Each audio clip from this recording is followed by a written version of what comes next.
Mujer y Sociedad y PIS Televisión presentan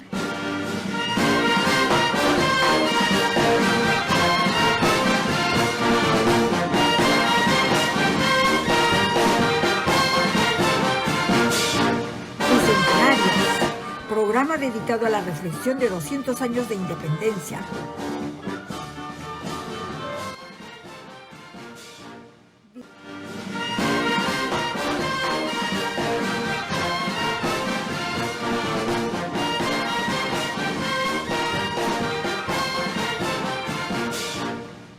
Las ganas de bailar, ¿no? Sí. Hola amigas, amigos, amigues. Estamos nuevamente con Bicentenarias, hoy 10 de mayo del 22, y realmente nos sentimos muy emocionadas hoy día por varias razones, ahora se los vamos a decir. Como Bicentenarias queremos la igualdad real de las mujeres en un Perú donde aún nuestras tatarabuelas y abuelas soñaron y lucharon para que seamos libres y con derechos de ciudadanía desde hace más de 500 años. Imagínense, 500 años sobre las espaldas, ¿ah? Bicentenarias tiene en cuenta las gestas heroicas de las mujeres andinas, amazónicas, citadinas, y hoy queremos darle las palabras y aspiraciones en esta construcción por la igualdad. Este programa de Bicentenarias es libre y da su espacio a las mujeres que buscan construir lo que aún está inconcluso en lo cotidiano, las artes, la ciencia, en los cantos, en los bailes, en los escritos, en las leyendas y en nuestras vidas y en las vidas de las que se fueron. Estamos en la conducción del programa de Bicentenarias con Rusela Zapata y Zoila Hernández. Hola Rusela, ¿cómo estás? Buenas, Zoila, ¿qué tal? Acá bien, también contenta de estar nuevamente en este programa de los martes con las bicentenarias que están al lado. Un abrazo a las mamás guerreras bicentenarias. Anteayer ha sido el día, debe ser todos los días, el Día de la Madre. No estaremos de acuerdo, estas mamás siempre guerreras, alertas, puro talento, puro corazón, puro trabajo, ¿no? Que no, pues son todo sacrificio, como siempre se nos hace creer, o la reina del hogar, ¿no? O sea, se nos dice reina del hogar y finalmente terminamos sirviendo, ¿no? Cuidando, dando nuestro, muchas veces Preparando el casi menú sin del dormir. domingo. Entonces, ahí el domingo hemos tratado de salir adelante y dejarnos engreír un poco. Entonces, querrámonos un poco más, ¿no? Mamás bicentenarias. Y también estamos ahora pues con lo del TC, ¿no? Solita, ese Tribunal Constitucional que Sí. se quiere aprobar al guerrazo y al carpetazo, ¿no? Como siempre tenemos un Congreso lejos, la verdad, de lo que necesitamos como país. En fin, así empezamos este programa. Vamos a tener a dos invitados muy talentosos que tú ya nos vas a presentar. Adelante, Solita. Pero quiero decir también, Rusela, el Congreso yo creo que, diciendo la verdad, es troglodita, ¿ah? Oh, Creo que está en la edad de dinosaurios. piedra. Sí, están en la edad de piedra, porque estamos ya o sea, en el 2022, cerca al siglo 3000, y no es posible que toda la concepción de género se la quieran tirar por la borda. Nosotras hemos luchado por los derechos de la mujer desde hace muchos años. Otras, soy la Aurora de Cáceres, otras mujeres, María el Parado, María Parado, María Jesús Bellido, Alvarado, pero también tenemos a Elvira Alvarado, también García, tenemos a, exacto, claro, Mariana Moyano, Juana María Rosado, Máxima Moyano, Cuña. exacto, Máxima Cuña, todas han luchado por sus derechos a la igualdad en este país, no en otro, en este territorio, acá, ¿no? Y no puede ser que de un plumazo quieran borrar toda una concepción del Estado, porque es el Estado y las De políticas igualdad. públicas del Estado que busca la igualdad entre todos los nacionales o los connacionales y todos los invitados que llegan, para que después de un plumazo desaparezca. No puede ser. O sea, una ley es para aumentar, para mejorar, para superar, pero una política de Estado no puede irse al tacho de la basura así nomás. No quiero género porque Una no, no contrarreforma, porque claro, quise, porque no entendí, porque no al revés, claro. ¿no? Y luego los derechos de educación sexual para niños, niñas, jóvenes, madres, hombres y mujeres. No pueden desaparecerlo, porque si no hay educación Para que no sexual, ¿quién lo tengamos va a tantas hacer? niñas violadas, por favor. Tantas niñas No, violadas, tantas niñas desaparecidas, adolescentes, ¿no? ¿Por qué? madres, Porque a las niñas de adolescentes. 5, 6 años, 7 años abusan de ellas, menos todavía, de menos edad. Cada vez tenemos madres con menos edad, ¿no? Claro, Torturadas, porque eso es violación, ¿no? claro. Pero eso es Ser lo que más, les llega, ¿me claro, entiende? Así es. ser madre es todo un oficio. Tú no puedes implementar a cualquiera y decirle ya tú pare, ¿no? Tengo un hijo o 10. No puede ser. Hemos estado con mucho esfuerzo todavía, no conseguimos todo lo que se quiere a nivel de la educación sexual en los colegios, en la sociedad, en las mujeres y con los hombres. Si los padres no quieren, o sea, no saben ni siquiera qué es el orgasmo, y si lo saben, tienen vergüenza de decirlo. ¿Cómo es posible que de un plumazo quieran borrar una política de Estado nacional? Mañana no quiero las matemáticas, no quiero la geografía, viene los congresistas y dicen, no queremos la física nuclear, no queremos las matemáticas cuánticas. No puede ser, Claro, no quieren puede que ser. las clases de educación sexual se den con la mamá y el papá presentes, que los papás y la mamá no trabajan.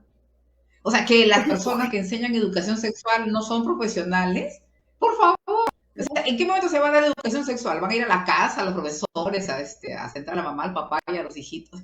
O sea, es que realmente yo escuchaba ayer a un almirante, congresista, no estamos hablando de, no, un almirante que tiene años de estudios y que tiene una carrera, ¿no es cierto?, militar, ¿no? Y que Claro, no por claro. nada, pues llegó a ser almirante, es algo que le regalaron el puesto, y resulta que es personaje, ¿no? Eso es lo que decía, eso es lo que decía, ¿no? Y cuando Jaime Ay, no, no, Chincha le refutó, simplemente no entendía, no quería entender, es cerrado que por igualito, completo, ¿no? Entonces, están en la edad de piedra, pues realmente, están y no ahí. saben el riesgo que están niñas y niños. No estamos hablando solamente de mujeres que por último les llegan las mujeres así, son puesto más machistas, ¿no? Una cultura patriarcal que la que ya conocemos, pero estamos hablando también de niños. O sea, que ni siquiera a su propio género, o sea, el valor, el valor de decidir, el valor de protegerse, el valor de querer su cuerpo, de conocerlo, ¿no? Y de, por supuesto, no dejarse tocar y no dejarse avasallar, ¿no? Y no dejarse abusar. Claro, Bueno, realmente es un yo, tema, soy la que tenemos que tratarlo en algún momento, ¿no? yo creo que sí. Porque no es algo como para un comentario al paso. Sí, realmente No, no, estamos, yo comprendo tu indignación, estoy igual, no. se va a elegir un TC al Esa, caballazo, se van contra claro, bajándose las reformas de educación, se están bajando las reformas de género, se están bajando las reformas políticas. Por favor, este es el Congreso del retroceso total, ¿no? Entonces, cuando uno dice claro, que se vayan claro. todos, yo estoy en eso también, pero sinceramente también pienso, con estos partidos políticos que tenemos, nos van a volver a poner un menú político que es un desastre, ¿no? Entonces, ¿cuándo es que vamos a avanzar? ¿Cuándo es que realmente se van a poner la camiseta del país? ¿Cuándo, no? Bueno, Mira, estamos cuando empezando nosotros, así como medias, ¿no? yo Así creo que tenemos que indignadas este pelear. programa, Total, total, total. sí, No podemos aceptar, eso es indignante. No podemos, es como, exactamente. estamos peor que los países asiáticos más atrasados, los países, no Bueno, sé, pues, no digo, digamos los la talibanes, selva, ¿no? Sí. sí, sí, un poco como los Solita, talibanes. tenemos a una invitada que nos está escuchando y Sí, esperando. Démosle la sí, bienvenida. bienvenida, Elena, bienvenida. No sé por qué te dices L, pero me imagino que nos explicarás. Elena Mejía es una rapera feminista, activista. Ella dice que es socialista, trabajadora de las artes y la cultura, es comunicadora, es miembro del Foro Juvenil de Izquierda, el núcleo impulsor de los laboratorios de activismo juvenil de Actúa P y parte de la compañía de teatro independiente Búho Teatro Hip Hop. Me parece recontra interesante. En todo eso estás, mi querida. Ay, es bastante, ¿no? Bueno, además voy a leer un poco lo que tus antecedentes, porque me parece recontra interesante. Tienes mucha experiencia en educación popular, en hip hop, trabajas por el cambio de la cultura, el cambio social, eres activista en las comunidades y trabajas también en alianzas con organizaciones como Oxfam, Quebec Sans Frontières, Oxfam Jazz, brindas talleres de rap y hip hop, por si acaso, para todos los jóvenes y también adultos, me imagino, ¿no? Hay que empezar nosotros también. Y yo creo que ese mundo cultural puede cambiar, puede ayudar a mover la mente, porque tú estás trabajando con un rap que es pues del mundo suburbano inicialmente, después urbano, ¿no? Y súper, súper. Tú tienes la palabra, mi querida Elena. ¿Qué tal, Zoila? ¿Cómo estás? ¿Cómo están las Un dos? gusto. Un gusto realmente escucharlas y un gusto estar acá. Como tú dices, sí, trabajamos desde el rap como parte de la cultura hip hop, ¿no? Y eso va muy relacionado, obviamente, a mi activismo político, a mi activismo feminista, ¿no? Pues el hip hop nace así, no nace en Nueva York, pero nace en los guetos y en los barrios más abandonados, más pobres y más violentos de Nueva York y de Estados Unidos, y nace como justamente una respuesta a esa situación que vivían tantas jóvenes, niños, niñas en los guetos y obviamente también adultos y adultas, ¿no? Entonces, el hip hop es una apuesta cultural que tiene diferentes elementos artísticos, ¿no? Una es el rap, la otra es el DJing o el beatmaking, el graffiti, el breakdancing, todas estas cosas que estoy segura que hemos visto en las calles de diferentes ciudades de nuestro país. Y el quinto, que me parece el más importante, que es el del conocimiento, ¿no? Hip hop significa conocimiento en movimiento. Entonces, en eso también se basa mucho de lo que yo hago, de mi trabajo, como activista y también como profesional, ¿no? En que toda nuestra apuesta siempre sea una apuesta para cambiar la situación, para cambiar la sociedad y para alejarnos y realmente erradicar la violencia y la explotación que tenemos en el mundo, ¿no? Desde nuestros barrios hasta nuestros países, nuestras regiones. Súper, súper. ¿Y cómo se te ocurrió entrar en este mundo?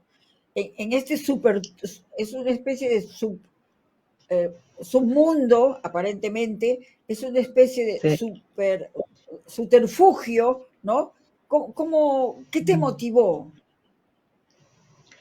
A ver, con el rap, la verdad es que yo desde muy niña he tenido la suerte, me apena decir la suerte porque no debería ser una suerte, pero de tener acceso a poesía, a leer poetas, ¿no? Entonces desde muy pequeña me gustó mucho la poesía, me gustó mucho la rima, ¿no? La Haces musicalidad poemas, de las palabras.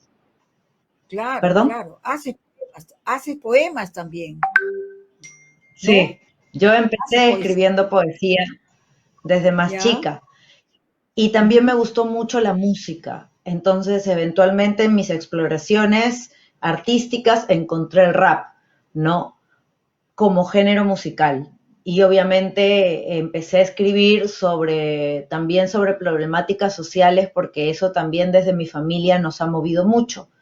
Pero al hip Ujú. hop como comunidad y como cultura, yo lo encontré así en las calles protestando desde el 2014-2015. No sé si te acuerdas que en el 2014-2015 hubo todo un movimiento juvenil que fue el que derogó la ley Pulpín, que le dijeron en esa época, ¿no? Ah, Que sí, era sí. una ley que le quitaba derechos a los trabajadores y a las trabajadoras jóvenes, ¿no?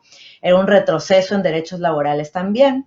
Entonces, me acuerdo que en esa época salimos muchas jóvenes que no teníamos ningún tipo de organización, ¿no? Ni partidos, ni nada, ni colectiva, y nos encontrábamos pues en las calles y nos organizamos ahí, ¿no? Nos empezamos a organizar también para activar, pero yo me acuerdo que yo ahí empiezo a ver también a compañeros y compañeras que hacían hip hop, que tenían sus colectivos barriales. O sea, cuando empieza lo de la ley Pulpín, ya habían colectivos barriales hip hop ya activos, que ya estaban haciendo, que ya estaban activando el barrio, que ya estaban tomando el espacio público para hacer hip hop, ¿no? Entonces ahí es Ya. donde les conozco. ¿Mm? Ujú. Sí, sí, sigue. ¿Y? Sí, ahí es donde les conozco y ahí es donde ya yo empiezo a sacar las cositas de rap que tenía escritas tal vez un poco para mí y a querer mostrarlas más en comunidad para aportar al movimiento, ¿no? Tanto hip hop como, por ejemplo, el movimiento juvenil o el movimiento feminista, ¿no? Entonces ya como que la cultura hip hop se vuelve una casa, pero también se vuelve como un camino de expresión y un camino para aportar a los movimientos, ¿no? Entonces, así fue más o menos. Conocer a una mujer rapera en estos tiempos es un poco raro. Bueno, para nosotros que somos adultos es un poco raro. ¿Qué te dijeron a ti cuando hacías rap? Porque el rap también lo puedes hacer en diferentes lados y especialmente en la calle, ¿no? Sí. ¿Cómo, qué te dijeron? ¿No te dijeron vete a tu casa? ¿Por qué haces eso? No, no me dijeron eso y yo creo que es justamente porque lo empecé a hacer como parte del movimiento, ¿no? Ah, Eh, los ujú, colectivos y las colectivas de hip hop organizado, político, al contrario, te invitan a expresarte, te dan espacio para expresarte, ¿no? Es, mm, no, nunca te van a decir vete a tu casa. Algo que sí puede pasar en la calle, por ejemplo, pues bueno, en la calle ya sabemos que su perspectiva política, la perspectiva política de la calle puede ser muy violenta también, ¿no? Hay una diversidad muy grande. Entonces, claro. el hip hop como cultura es el que te da estos espacios tratando de que sean libres de violencia para que tú puedas expresarte. Y en ese sentido, también era muy bien recibido que las compañeras, que las mujeres rapeen, participen, estén sobre el escenario, ¿no?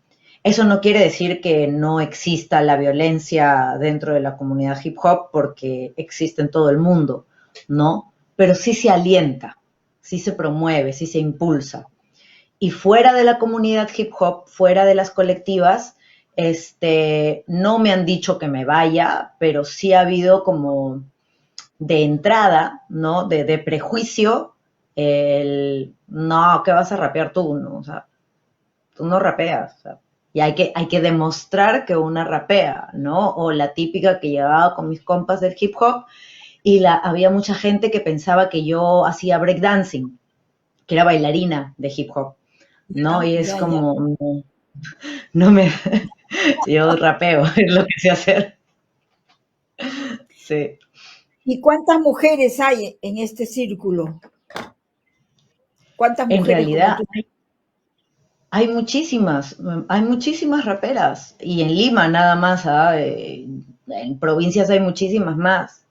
Solo que, bueno, te podría haber mencionar algunas que siempre se me van a olvidar, siento que siempre se me olvidan todas, pero Blue MPC, por ejemplo, que es rapera feminista, que lleva muchísimos años en la movida, ¿no? Que para mí fue como que ella es precedente, ¿no? La Blue, la Sky, la Prince, está Atrapada, Valesca, Farra, Wisi, Nayara, Wambrilla, está Negra Suerte, está Saika Real, o sea, Y por eso te digo que a veces ya como que me gustaría tener la lista siempre conmigo en la mano, porque son Ujú.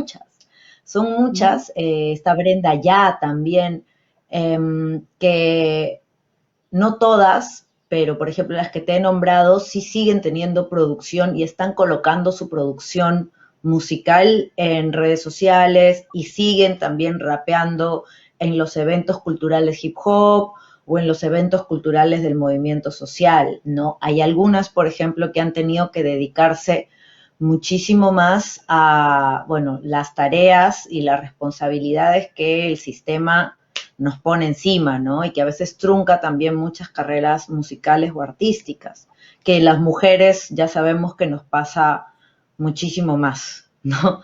Que a los hombres. Pero sí, hay muchas, cada una con su estilo, ¿no? Claro, claro, claro. ¿Y en tu casa qué te dicen? A ver, mi mamá recién ahora último ha terminado de entender qué es el rap, porque para ella como que géneros como rap, reggaetón, trap, todos esos caen en una misma bolsa, ¿no? Para ella son lo mismo, entonces recién ha aprendido a diferenciar un poco y a entender qué es lo que hago. Siempre o sea, nunca me ha puesto trabas, nunca me ha dicho por qué lo haces, deja de hacerlo, sino que siempre ha sido más bien bueno, no lo entiendo mucho, en algún momento lo entenderé, pero tú dale, no te metas en problemas, no te metas en líos, no te pelees con nadie. Es lo único que me ha dicho, ¿no? Es lo único que me ha dicho. Pero, por ejemplo, conversando más, ella entiende, por ejemplo, qué tanto tiene que ver la poesía y me gusto por la poesía con lo que hago ahora, con el rap, ¿no?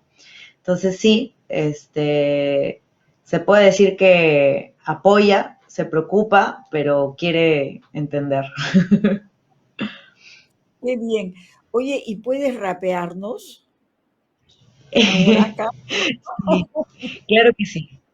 Puedo. Lo que quería preguntar es que no sé si sería bueno poner un beat desde mi computadora porque a veces en estas transmisiones como que no suena tan bien. Entonces lo podría hacer a capela, ¿no? Para que no tengamos interferencia de otro sonido, entonces solamente quedan las rimas. ¿Sí? ¿Ya? ¿Y qué Genial. cosa es el beat? Ya, tú sigue El nomás. beat, ya, el beat es, por ejemplo, lo que hace que exista el rap, ¿no? Porque uno puede hablar con ritmo y con rima, pero ya como género musical se usan bases, ¿no? Se usan bases musicales Ya. donde Sí, lo fundamental es que suene el ritmo, ¿no? Por ya, ejemplo, a ver, por ejemplo, yo voy a poner uno, esto es un beat, por ejemplo. Beat es golpe o ritmo, golpe, beat, o ya. pulsación, pulso en inglés. Entonces, por ejemplo, si yo pongo esto de aquí, no sé si lo escuchan, ustedes me dicen, a Ujú. ver, ¿se escucha ahí? ¿Sí? ¿Y se escucha mi voz también? Todo se ¿Sí? escucha. Sí, sí, muy Entonces sí bien, lo muy bien. podríamos hacer. Ya, Ya, a ver, esto es un hazlo, beat. hazlo. Este es un beat. Entonces la canción que me gustaría hacer justamente por el tema que estamos tocando y porque me parece muy importante contrastar cuáles, no sé si después de rapear vamos a tener un tiempo para conversar, o Sí. ya con eso cierro. ¿Sí? No, no, continúa, sí, sí. Sí, Ya. sigue, sí. Entonces, sí, entonces me gustaría hacer esta canción y ya después les cuento, pero esta canción se llama Macho, la escribí en el 2016, fue la primera que grabé. Las primeras en escucharla fueron mis compas feministas, entonces eh, vamos con eso, ¿sí? Ahí está. Me avisan si se escucha bien.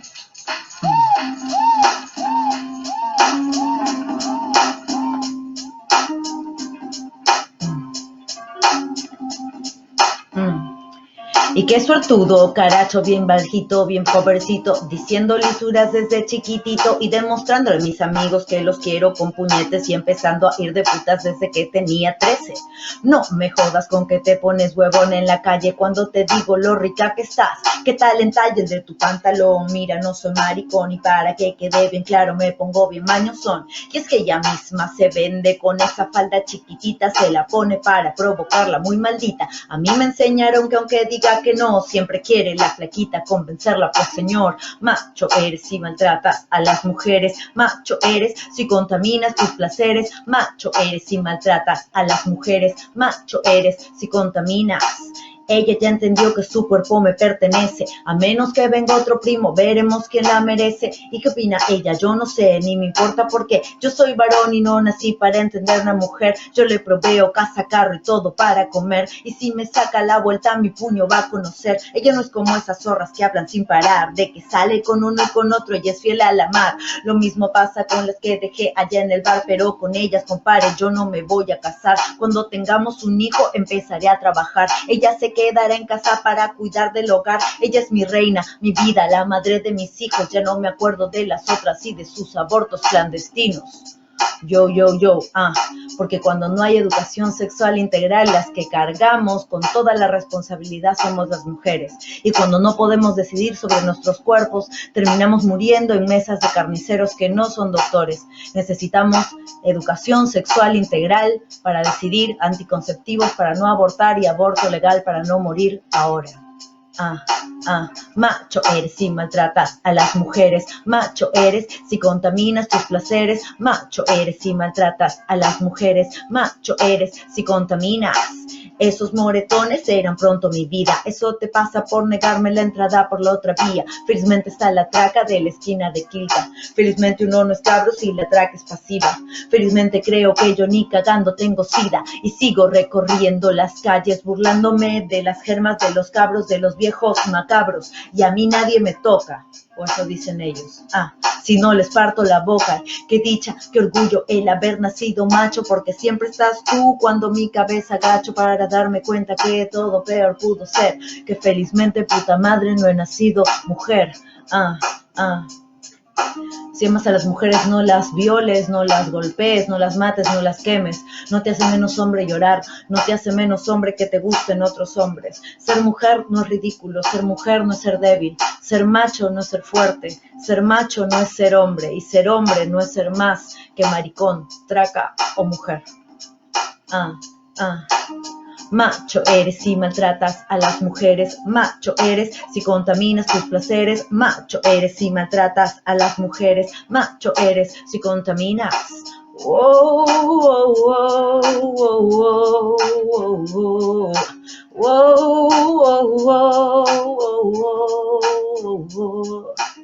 Yeah, yeah, yeah. Yeah, yeah, yeah. Yeah, yeah, yeah, yeah, yeah. Y ahí estaría. Bravo, bravo, bravo. Qué fuerte, qué contenido tan interesante. O sea, Sí, pasas, justo, dime. sí, lo que te iba a contar que es un poco, o sea, suena fuerte, ¿no? Porque de hecho está escrita en otra voz, ¿no? No soy yo, obviamente, no soy Claro. hombre, este, pero sí está escrita desde las cosas que yo he visto pasar, desde las cosas que me han hecho a mí, desde las cosas que me han contado que han hecho amigos, primos, hombres a mi alrededor, ¿no? Entonces, claro, está todo compilado en un solo bloque, entonces suena como muy fuerte, pero si te das cuenta, cada una de esas cositas eh, las han hecho, nos las han hecho, las hemos escuchado, tal vez no todas, pero una, dos, tres, por ahí, ¿no? Entonces, para mí ese también es como, hay diferentes formas de expresarlo, diferentes formas de dar el mensaje o transmitirlo. En este caso, esta canción mía en particular es eso, ¿no? Es como que muy choqueante y haberla hecho o rapearla delante de hombres, para mí ha sido importante, ¿no? Porque de hecho las compañeras y las mujeres la escuchan y es como que, pero otra cosa es escucharlo también siendo hombre, ¿no? Que realmente te tiren tus cosas encima de esa manera, ¿no? Sí. Mm. Excelente, excelente. Este, ¿Te gustó ir a Villa María del Triunfo?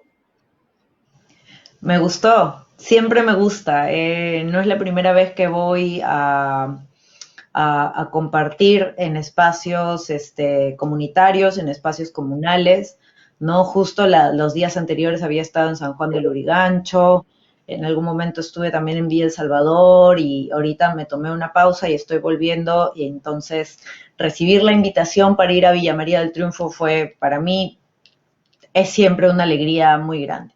Es siempre una alegría muy grande y estar ahí, poder compartir, poder sentir la energía bueno, en este caso, muchas madres, ¿no? Porque justo era también la ocasión, la fecha, ¿no? Entonces, sí, me gustó mucho, lo agradezco mucho. Espero volver en algún momento. Oye, qué bien, me alegro. Felicitaciones, felicitaciones. Mira, eh, te vamos a invitar para otra oportunidad, porque tu contenido es bien fuerte y es variado, pues, ¿no? Ahora lo has hecho Sí. desde el lado de la perspectiva de género, desde la perspectiva casi del movimiento feminista, ¿no? Pero te faltan los otros Ujú, lados que tú has hablado, ¿no? Y nos ujú. gustaría tener más tiempo para conversar contigo. Te agradezco muchísimo. ¿Tienes algún puedes decir algo a las mujeres jóvenes que te están escuchando o a los varones jóvenes y también a los viejos también, pues, para que sepan cómo es la generación actual? Sí. Bueno, a las compañeras, a las mujeres jóvenes, decirles que acá estamos, que acá están las colectivas feministas, y no solo las colectivas feministas, las organizaciones de mujeres, ¿no? Acá está Mujer y Sociedad, hay que se atrevan a organizarse, que se atrevan a buscar estos espacios, porque esta perspectiva que compartimos como mujeres realmente no va a ser otra cosa que enriquecer sus vidas tanto si quieren hacer rap, hip hop, o si quieren ser ingenieras, o si quieren ser diseñadoras, o si quieren ser mamás, lo que quieran, esta perspectiva y estar organizada entre mujeres les va a cambiar la vida realmente, para bien, lo necesitamos. Y para los chicos más jóvenes, que también tienen un rol y también tienen una parte aquí de la cual hacerse cargo, ¿no? El patriarcado y el machismo, como han estado diciendo, nos golpea a nosotras y también les golpea a ellos, ¿no? La diferencia es que ellos reciben los golpes y siempre al final de la cadena de violencia estamos nosotras para recepcionar toda la violencia que ellos han ido cargando durante sus vidas, ¿no? Entonces, también tienen un rol, también tienen que preguntarse ellos muchas cosas y que ojalá hayan cada vez más espacios para que lo hagan, ¿no? Ahora que están jóvenes, ahora que estamos jóvenes, es un muy buen momento. Y para las personas que ya no se consideran jóvenes, que se consideran ya adultos, adultas, yo decirles que siguen siendo jóvenes si así lo desean, pero hay mucha experiencia que que merece ser rescatada, que merece ser reflexionada, que merece ser transmitida.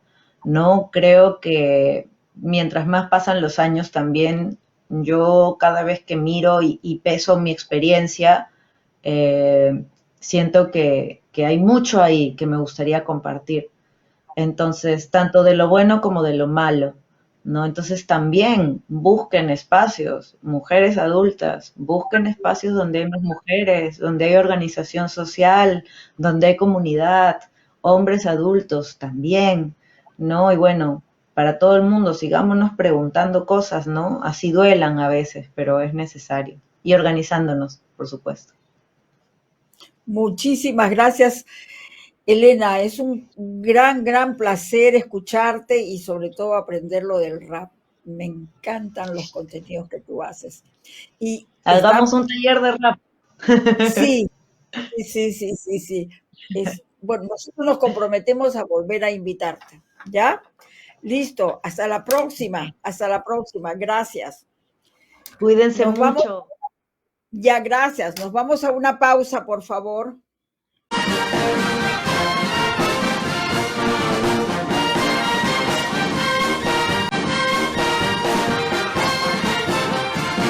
Bueno, y ya está con nosotros Wilson Hernández Breña, investigador de GRADE. Él es magistro de estudios comparados del desarrollo de una escuela de estudios sociales de París. No lo digo en francés porque no domino ese idioma, ya nos lo dirá él en el idioma correcto. Y también magíster en gerencia social por la Universidad Pontificia Católica del Perú. Tiene investigaciones sobre violencia, criminalidad, género, seguridad y corrupción. Imagínense, tremendos temas para el país, que ya nos dirá por qué seleccionó esa vía, esa línea de investigación. Bienvenido, Wilson. ¿Cómo estás? Hola, ¿qué tal? Buenas tardes. Muchísimas gracias por la invitación. ¿Cómo estás? Por lo general, los estudios y las estadísticas, ¿no?, presentan 4 tipos de violencia. Según MESEVI tenemos 16 tipos de violencia, si no más, cuando hablamos no solamente de contra la violencia de las mujeres, sino también violencia de género, ¿verdad? Y por lo general no tratan, además, la violencia de género, básicamente tratan la violencia familiar, sexual, ¿no? O sea, hay toda una casilla, digamos, ahí, y no se animan a entrar a la otra cancha grande, que también tiene enormes problemas, ¿no? Y por lo general se han normalizado, pues, cifras oficiales que no coinciden entre sí. Tenemos la cifra oficial del INEI, que bueno, no solo se ve por las cuestiones de estadísticas y por la ENARES, ¿no?, que es la que ve violencia, o la ENDES, ¿no? Pero tenemos dificultad, por ejemplo, para hacer coincidir las cifras del Ministerio Público, la Fiscalía, respecto a feminicidios, porque tienen sus propios criterios, igualmente la Policía Nacional, no digamos de trata, que está subregistrado, ¿no? Y entonces tenemos también las cifras del OCE. No tenemos, desde mi punto de vista, cifras oficiales, Wilson. Entonces, ¿cómo sacar políticas, ¿no?, digamos, en una más contundentes o más eficientes, ¿no?, cuando ya partimos de un problema muy serio en términos de información, de construcción, de registro de la información, ¿no? Y donde además tenemos otras cosas, como por ejemplo, algunos dicen, pero han bajado las denuncias. Y yo digo, bueno, claro, si tenemos dado 2 años en pandemia en los cuales hemos estado viviendo con el agresor, por decirlo, ¿no? Pero sin embargo tenemos unas cifras altísimas de embarazos en niñas.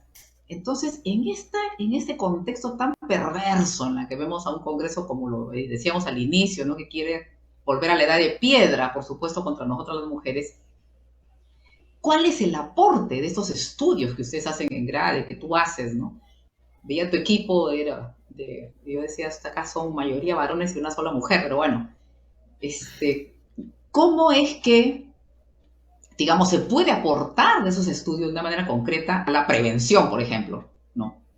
O a que estas evidencias realmente lleguen al cerebro, al corazón de esta gente, que finalmente es la que legisla, ¿no? Y o de los jueces, en fin, que también son los operadores de justicia. Wilson, muy grande la introducción, pero mi intención era justamente tratar de ahora dejarte a ti al habla todo lo que quieras expandirte respecto a cómo te estás ubicando tú en este tema, ¿no? ¿Qué perspectivas ves en relación a los cambios de los varones? Y tú eres uno de ellos, ¿no? Y cómo podemos hacer para hacer entender que no vamos a avanzar si no logramos un encuentro entre mujeres y hombres en igualdad. Tienes la palabra, Wilson. Sí, a ver, has planteado muchos temas muy interesantes y controversiales también, Rosela, ¿no? Y empecemos, digamos, por las cifras. Entonces, hay un grupo de cifras que mal que bien nos dice, la situación está acá, ¿no? Podrá haber alguna discrepancia, pero sabemos que la violencia es súper alta. La medimos, creo yo, bastante bien a nivel de violencia de pareja, no de expareja, ahí casi no tenemos nada, ¿no? Entonces, estamos sesgados básicamente a pareja. Y ahí el panorama, y digamos, ya, hay cifras, las podemos criticar, etcétera, etcétera, pero hay una buena cantidad de cifras. Entonces, incluso con lo que hay, si uno analiza las políticas nacionales que tienen en su parte más introductoria este afán de tener una mirada interseccional, reconocer subgrupos de la población particularmente afectados, perfecto, pero cuando uno va a las cifras, no toman en cuenta esos criterios de clasificación de la población en función de ciertas vulnerabilidades. Y entonces tienes indicadores que son indicadores para todas. Entonces es la mujer, la violencia se reduce en tanto. A pesar de que, por ejemplo, como bien tú mencionaste, la ENDES, que es nuestra gran encuesta para medir violencia, te permite partir los indicadores de violencia por origen étnico. Te permite, evidentemente, partirlo por regiones. Y de hecho, si nosotros hacemos el ranking de violencia por regiones, lo que vamos a ver, por ejemplo, es que no tengo en la cabeza las regiones exactamente, pero me parece que Cusco, Apurímac y una que otra más tienen niveles de violencia que Lima tenía hace 10 años. Entonces, ¿eso qué merece? Que las políticas públicas prioricen zonas, que focalicen intervenciones y que no entiendan que una política nacional va a servir para cualquier región, menos aún para cualquier provincia o cualquier distrito, ¿no? Y menos con la diversidad cultural que tenemos. Además, y le podemos meter temas también de discapacidad, que las políticas, digamos, enunciativamente recogen todo. En la práctica son bien homogéneas, ¿no? Y ese es un gran problema. Entonces, ya incluso donde hay cifras, para redondear un poquito la idea, las políticas tienden a ser o asumir que una mujer, digamos, sufre la violencia al margen del color de piel, al margen de su condición socioeconómica, al margen de dónde está situada, al margen de casi todo. Y eso es un gran problema, ¿no? Si nos movemos ya a un ámbito un poquito diferente donde las cifras tambalean un poquito más, ¿no? Y vamos a tocar el tema de esas violencias que no mide la ENDES o que mide muy superficialmente, ¿no? Y ahí tenemos ya problemas muy grandes, ¿no? Acoso sexual callejero, sabemos que existe, que es un problema súper grande, pero no lo podemos mapear, no lo podemos literalmente poner en un mapa y saber dónde está para ver dónde deberían dirigirse intervenciones inteligentes para tratar de disuadir y sancionar a las personas que cometen estos hechos, ¿no? Si nos vamos a los temas mucho más complejos como trata, ya, ahí digamos la realidad es otra, ¿no? Pero me gustaría, digamos, profundizar un poquito más sobre el tema de feminicidio, porque hace unos 8 años, cuando el Observatorio de la Criminalidad... De la violencia con que se asesina, ¿no? Con el odio con que se asesina realmente. Claro, y es un poco a partir de eso que los medios de comunicación empiezan a levantarlo más en los últimos años. Y lo digo, digamos, por la estadística. Bueno, hay preocupación sincera por la problemática, pero es un tema de estadística, ¿no? Entonces, el problema es que cuando nosotros miramos feminicidios, miramos ya el último eslabón de la cadena, ¿no? Y entonces, por tanto, si nosotros luego criticamos a la policía o a los jueces, ellos son los bomberos que actúan cuando los casos ya están casi, digamos, ahí en incendio, ¿no? En desenlace fatal. Entonces, nosotros hemos empezado un poco por el final y no hemos pensado cómo hacemos para que los casos más complejos no lleguen a ser un feminicidio. Y entonces, si nuevamente ahí regresamos a las políticas nacionales, nos vamos a dar cuenta que hay muy poquitas cosas que ataquen directamente al feminicidio, que es un problema súper complejo de reducir, completamente cierto, ¿no? Somos 30 millones, son 200 casos al año, es bien difícil identificar, pero hay formas. Entonces, por ejemplo, se sabe que los casos, no, son 148 feminicidios, pero son el doble de intentos de feminicidio, por las cuales yo diría que es más de un caso diario, sino que se salvaron a las justas. Entonces, esa es la parte que no se ve cuando uno ve solamente incluso el dato. Es mucho más, y ahí te comento, aprovecho por tu comentario. Sí, porque el problema, tienes las cifras de feminicidio y tienes las de tentativa. El problema es que las cifras de tentativa están construidas sobre los casos que el Estado conoce, porque la víctima fue un SEM o porque reportó en fiscalía. Que el Ministerio Público lo reconoce como tal, que también a veces dice no es. Exacto, entonces hay demasiados filtros.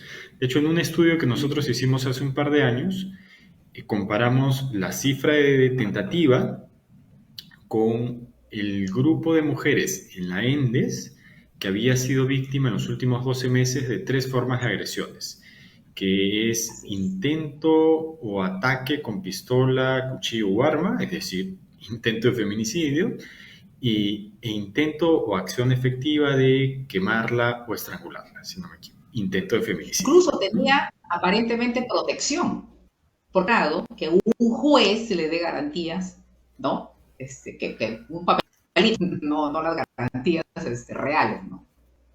Porque no es que Exacto, el exacto. operador actúa al final, ¿eh? También a veces simplemente no actúa cuando debe de actuar y darle protección a la víctima cuando se lo pidió.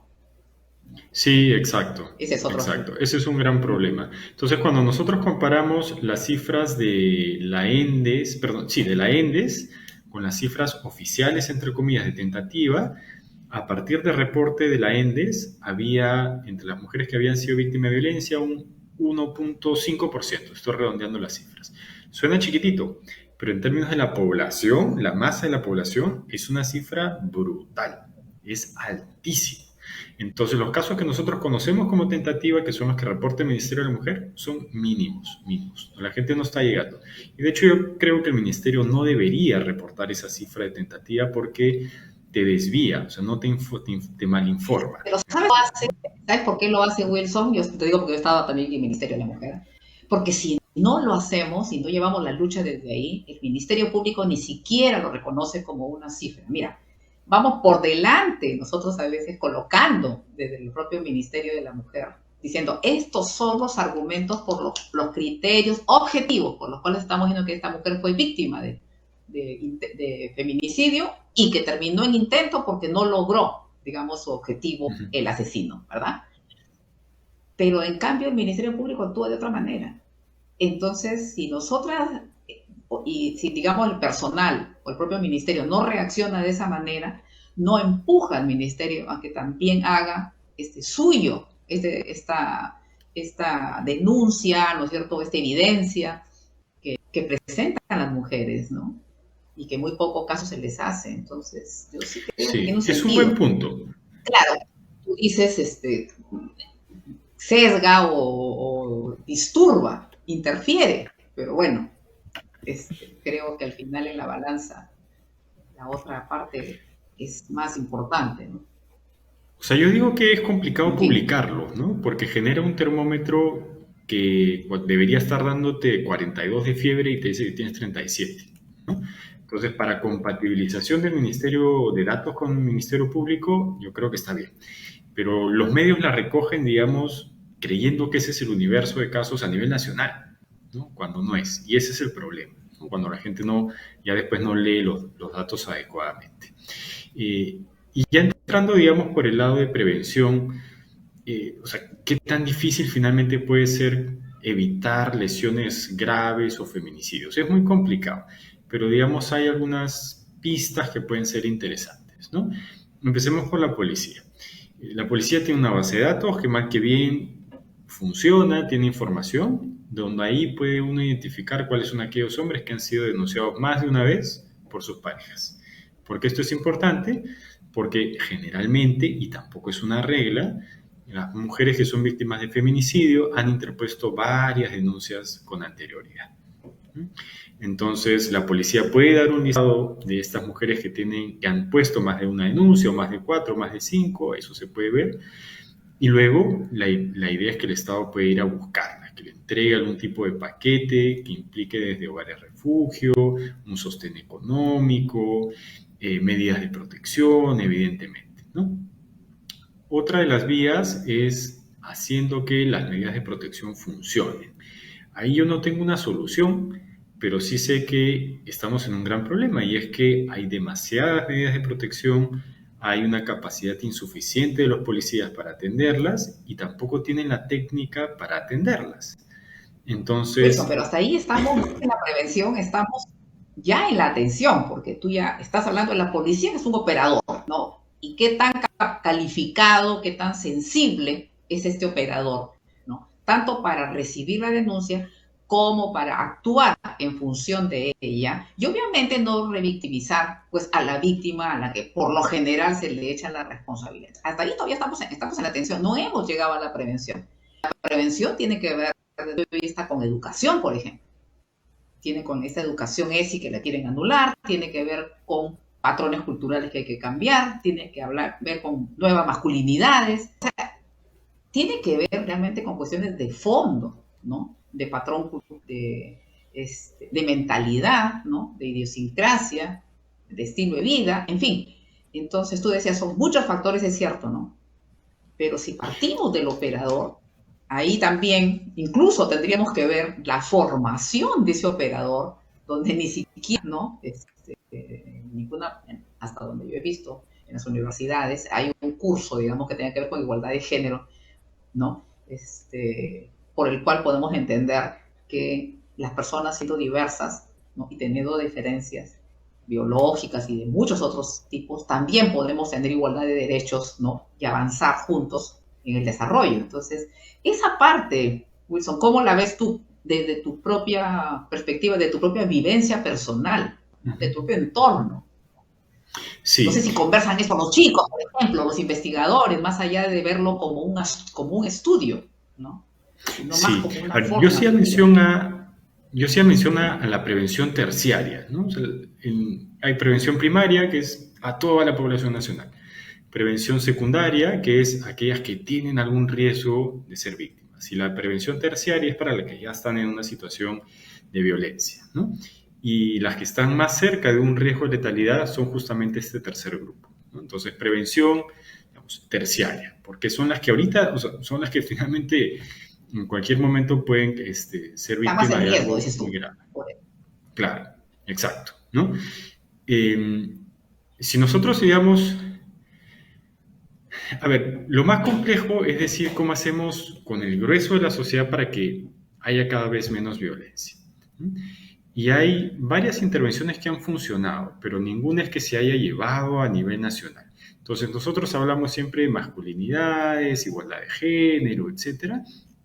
Pero lo que hay, y me refiero a lo que hay, me refiero a que hay evidencia rigurosa, que hay estudios bien serios que han evaluado si funciona o no funciona, es que, por ejemplo, colegios, y esto lo he visto en Argentina, si no me equivoco, en México, a un grupo de colegiales que recibieron educación sexual integral versus un grupo que no, los comparan en el tiempo, ¿y qué pasa? Reduce violencia de pareja, reduce maternidad adolescente, ¿no? Clarísimo. Acá entonces también, eso, política muy nacional. lejos, acá también.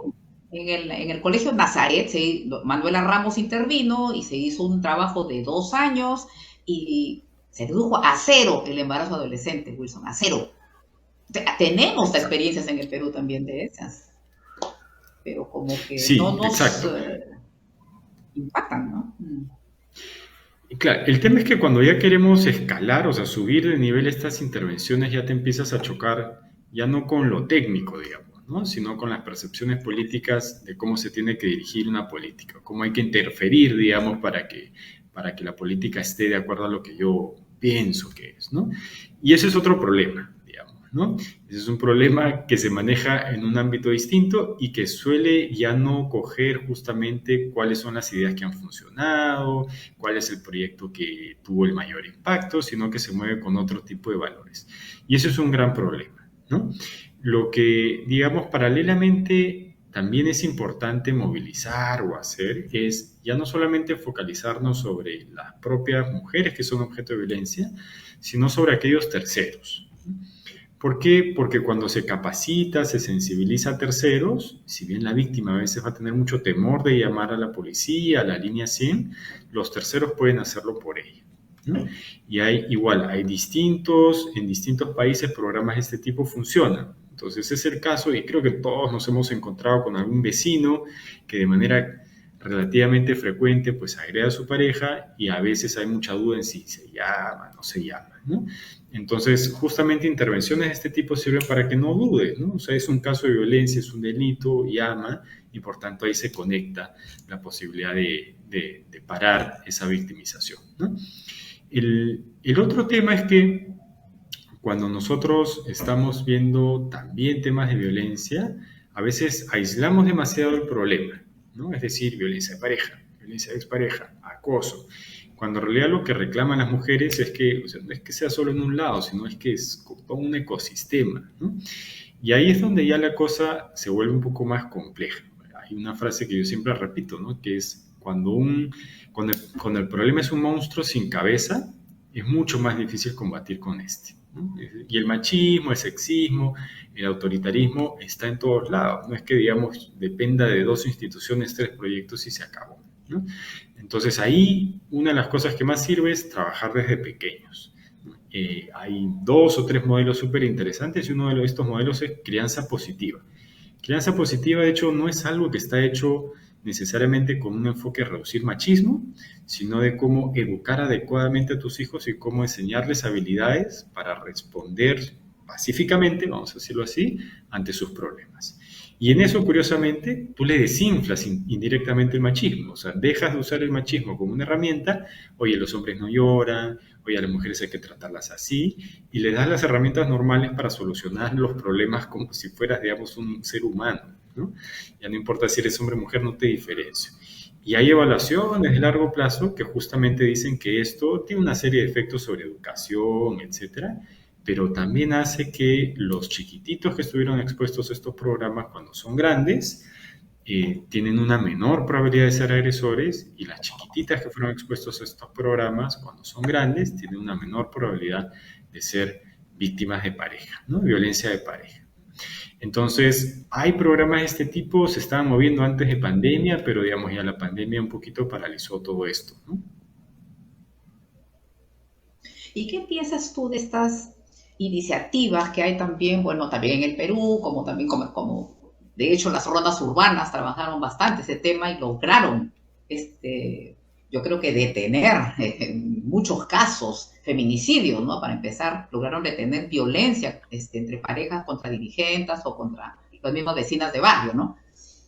Está el silbato, están muchas otras cosas, pero también están las, como yo digo, los negocios del barrio, están las farmacias de barrio, están las librerías, hay todo un sistema en el barrio que puede ser también un acercamiento a que la víctima que sale a la calle, no es que no salga, lo que pasa es que no denuncia, ¿no? Pueda hacerlo a través de un papelito, a través de algo que pudiera ayudarnos, ¿no? Que pudiera ser un buzón, en fin, porque a veces en las soluciones más pueden estar, o mejor dicho, en los instrumentos más simples, ¿no? En las medidas más simples pueden estar las soluciones, más que pensar en las grandes políticas, ¿no? Y lo que por supuesto sí tiene que haber, y concuerdo plenamente contigo, es que no puede haber una política estándar porque somos diversos, ¿no? Tendríamos que trabajar muy concretamente y en función de diagnósticos concretos en las regiones, por ejemplo, y según las culturas. Y no admitir argumentos como que, es que así es en esa cultura y por lo tanto así debe continuar, que también lo he escuchado como argumento, Wilson, ¿no? Entonces, digamos, ya para finalizar, me gustaría, si pudieras profundizar en estas conclusiones que tú has, yo he leído 2 estudios tuyos, ¿no? Uno del 2018 y otro hace poco, el del 2018 del INEI y este último del PNUD, pero digamos, ¿a qué nos lleva esas conclusiones, ¿no? Y como digo, ¿qué cambios también a ti como investigador y qué podrías dar como mensaje final a las personas que nos escuchan y que después lo vamos a además a hacer la réplica en otros lados, pudieran ayudar a cambiar en esta actitud, ¿no? Y a algo más proactivo, como tú decías, ¿no? A hacer, no solamente a ver, a observar, sino a actuar. Sí, digamos, ahí es donde yo un poquito, quizás por el contexto político que estamos viviendo, estoy un poco pesimista, ¿no? Y por eso mismo creo que hay que mirar más a la ciudadanía. Entonces hay muchos colectivos feministas que se han organizado muy bien o que tienen estas redes de solidaridad. Me parece excelente. Pero creo que la otra contraparte, es decir, el resto de la población, mujeres que no forman parte de esos colectivos o los hombres que no están en esos colectivos o que no quieren, etcétera, tienen que también tener primero, digamos, una reflexión un poco más crítica sobre el tema, ¿no? Y el problema, creo yo, es que como el tema de violencia se ha vuelto pues un tema muy cotidiano, uno ya naturalmente tiende a no darle la importancia de vida. Entonces creo que el primer punto es cómo hacemos para que se recupere esa importancia de un problema que no debería existir, ¿no? 2, yo diría que lo importante es pensar en formas de reaccionar, sea de manera individual, sea de manera en tu pequeña colectividad, en tu edificio, en tu cuadra, en tu quinta, para ver qué hacemos, dónde es el problema. Y creo que lo tercero es, si bien digamos los movimientos feministas han florecido muchísimo, lo que yo no veo a la par son grupos de hombres que están reflexionando, no como colectivo, o sea, porque sí hay, definitivamente, pero no se han masificado, ¿no? Y creo que ahí es un punto donde los hombres no estamos acompañando ese cambio en la sociedad a la velocidad en que deberíamos. Y esto implica desde cosas muy pequeñitas de dejar de hacer ciertos chistes, ciertas bromas, ciertos comentarios, pasar a otros niveles y conversar abiertamente sobre estos temas con tus pares, con otros hombres, para ver por qué piensas así, si es correcto, no es correcto, etcétera. Pero creo que para que eso suceda, o sea, espontáneamente no va a suceder, a eso me refiero. Y creo que ahí sí la tarea del Estado y de las empresas, porque las empresas se están moviendo fuerte en estos temas, es empezar a sembrar esos bichitos para que la gente genere esas discusiones, que pueden ser desde pequeños spots, lemas, y por ejemplo el tema, que no fue intencionado, pero el tema de los mandiles rosados de Hombres por la Igualdad generó pues un debate o un destape, y hubo gente que, claro, estuvo recontra en contra, pero otros que asumieron que, pues, oye, pero no tiene absolutamente nada que ver, ¿no? Entonces, creo que ese nivel de discusión en los hombres son espacios que todavía tienen que ser promovidos con mucho más fuerza para poder afrontarnos desde lo primerito, que son las desigualdades más básicas, discriminaciones más básicas, hasta lo que es más complejo como la violencia. Sí, Wilson, tú has dicho tres, mira, te has dado tres medidas, me parecen bastante interesantes. La última, me quedo con la última, no porque las anteriores no lo sean, sino porque me parece la más abiertamente, digamos, provocadora, ¿ya? Lo digo en el sentido de hacer que los varones discutan esto, que esto se pueda promover desde los centros de trabajo, desde las universidades, ¿no? Porque la verdad es que tenemos universidades sumamente violentas. Hemos visto denuncias en la Católica, mi alma mater, yo siempre digo, mi alma mater me encanta, que está muy bien en primer lugar en el Perú, no sé, 13 o no sé cuánto a nivel de América Latina, digamos, como calidad educativa. Pero sin embargo tenemos estas otras cosas, ¿no? ¿Cómo podemos dejar de lado la violencia cuando estamos haciendo calificación de calidad educativa, por ejemplo? ¿No? O cuando decimos, este es un buen político, pero es un agresor. Pero no importa. O sea, tenemos una doble moral, una doble visión para analizar a las personas, Wilson. Yo creo que ese es un problema muy serio y que no podemos dejarlo de lado, no podemos dejar de atenderlo, ¿no? Y por supuesto, refrendando tus dos anteriores, ¿no? No normalicemos lo que no es normal. No por el hecho de estar escuchando y viendo en lo cotidiano tantos asesinatos, desapariciones y tales, no sea normal, no. Y demos también espacio a la vecindad para hacerlo un sitio de seguridad y no de más agresión, ¿no? Mucho por hablar, Wilson, realmente muy interesante. Creo que deberíamos, yo decía, Zoila, tener ejes temáticos para debatir, ¿no? Y hacerlo como el centro del debate nacional. No tenemos acuerdo nacional, qué pena, pero hagamos un debate ciudadano, ¿no? Digamos, sí, en todos los espacios y foros en los que podamos. Sí, creo que sí, importa mucho, ¿no? Y digamos también tener voces masculinas que posicionen estos temas. Porque, claro, un referente de masculinidad, o sea, de masculinidad positiva, que hable de estos temas, académicamente yo conozco un par, pero digamos, no es que sean de la opinión pública, ¿no? Entonces creo que ahí también hay un espacio que necesita ser llenado. Un espacio de disputa en el buen sentido. Muchísimas gracias, Wilson, muy amable por tu participación, por estar acá, ¿no? Por tenerme para las preguntas, ¿no? Y tratar de hacer un diálogo que realmente podamos colocar en el chip de la gente que nos escucha, mujeres y hombres, que no podemos seguir con la violencia, que tenemos que dejar espacio para la creatividad, la paz, ¿no? La innovación, ¿no? Y lo que implica, digamos, el bienestar en la ciudadanía. Muchas gracias, Wilson. Listo, muchas gracias. Nos vemos. O nos acompañas al final. Zoila, cerramos el programa contigo y con Wilson.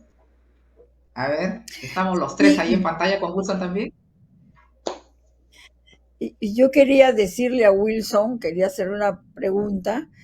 Él se ha presentado en un TED Woman, ¿no? Lo he escuchado y él dice que la violencia, que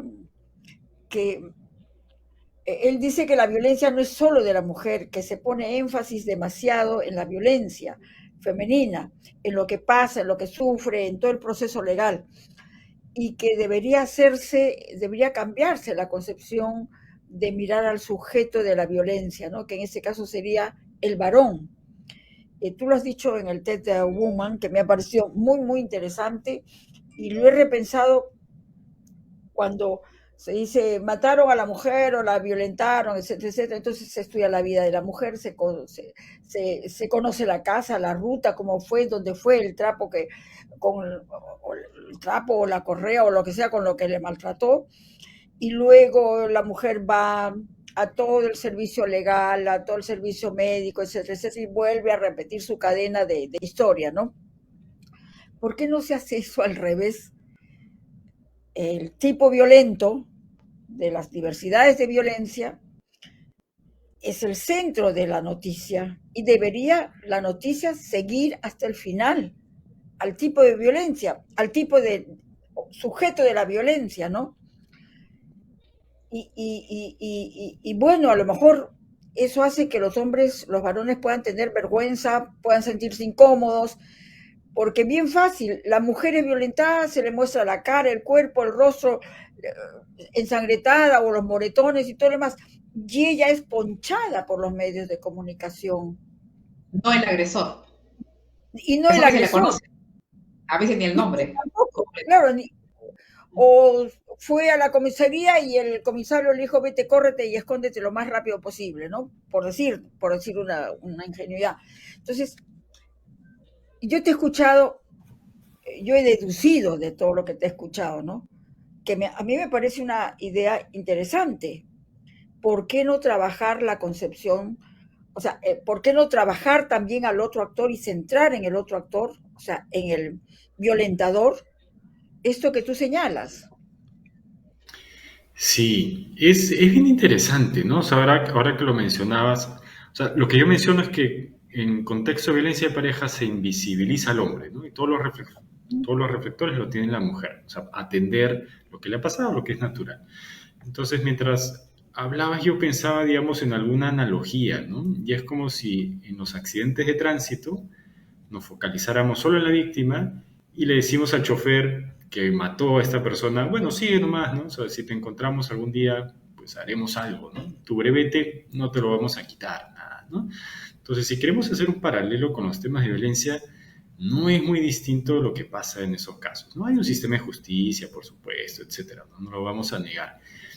Pero cuando uno mira los programas los programas estatales que están dirigidos a que los hombres reduzcan violencia porque son agresores, o para que repiensen un poco su forma de comportarse, sus masculinidades, a nivel de cantidad son muy poquititos. A nivel de presupuesto son mucho más chiquitos, ¿no? Entonces, si nosotros, digamos, queremos solucionar este problema, no tenemos que ir a quien lo origina, ¿no? Y eso nos hace repensar un poco sobre cómo estructuramos estos servicios. Por ejemplo, si yo soy un hombre agresor y digo, quiero cambiar, o sea, ya no quiero hacerlo, ¿a dónde voy? Podría llamar a la línea 100, pero no hay especialistas en la línea 100 más allá de conversar 20, 30, una hora. Tampoco el ministerio tiene programas para los hombres que quieren reducir sus agresiones contra sus parejas, ¿no? Entonces, hay uno, Wilson. Hay uno que tiene que ver justamente, bueno, es obligatorio porque si no, no vas a la cárcel, exacto. digamos, ¿no? Pero ese es un camino. O sea, porque es un programa que cuesta bastante dinero y claro. No, ya tiene más de 10 años este programa, ya han pasado bastantes hombres por ahí.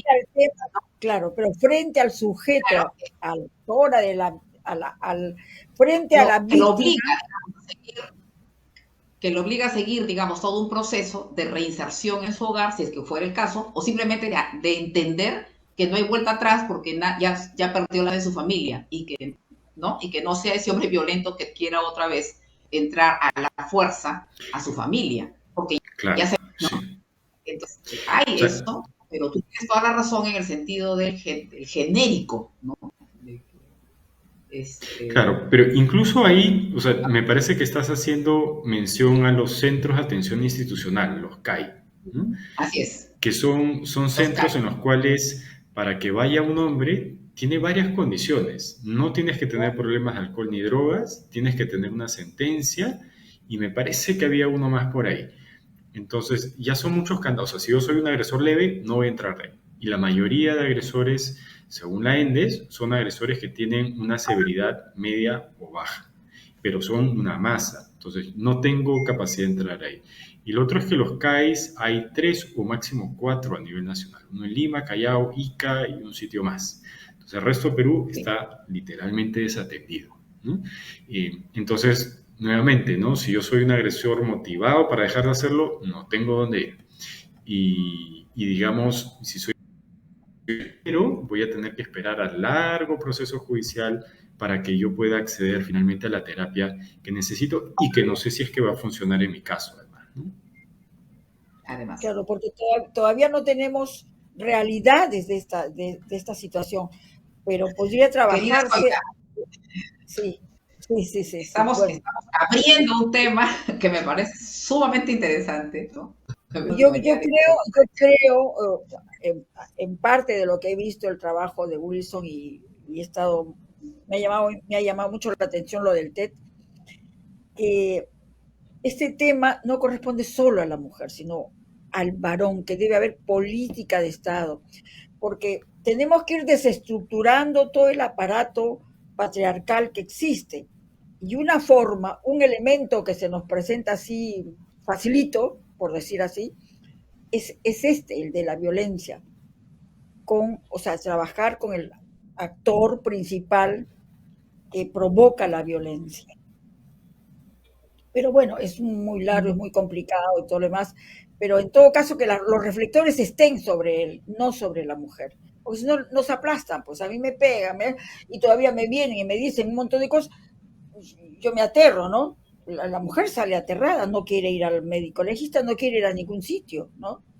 ¿Y por qué no lo hacen al hombre? O sea, que los reflectores entren a trabajar con el varón. Bueno, De no sé qué acuerdo, dices. 100% de acuerdo. Con eso nos quedamos. Muy La bien. próxima. Entonces, Gracias. nuevamente, Wilson. No, Acá, muchas como gracias a verás, ustedes. nos Gracias. despedimos y seguimos conversando.